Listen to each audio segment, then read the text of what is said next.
ఎంత గొప్ప దేవుడు అండి. మరి దాని తర్వాత చూడండి ఇంకొక ఆలోచన చేసాం, కానీ ఆదం నిలుపుకున్నాడా?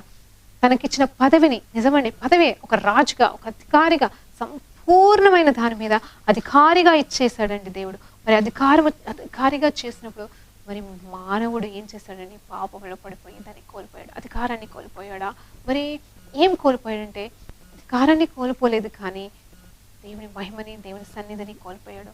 ఇక్కడ గొప్ప సత్యం ఉందండి, దేవుని ప్రేమని కోల్పోలేదు. దేవుని ప్రేమను కోల్పోలేదు. చూడండి ఎంత అపూర్వమైన ప్రేమ ఆ తండ్రికి ఆ మానవుడు, మొదటి మానవుడైన ఆదాం పట్ల ఉంది అంటే, తను పాపం చేసినను కేవలము తను ఏర్పాటు చేసిన సన్నిధి నుండి తన్ని బయటకు పంపించాడే, కానీ సమస్తంగా నాశనం చేయలేదండి. అంత మాత్రమే కాదు, తనకి చొక్కాయి తొలగించి మరి బట్టల రూపంలో బట్టల్ని ఇచ్చి మరి ఇదిగో మీరు ఏలండి, ఇదిగో బయటికి వెళ్ళిపో, ఇంకా నువ్వు నీ పని నువ్వు చూసుకో అన్నట్టుగా మనం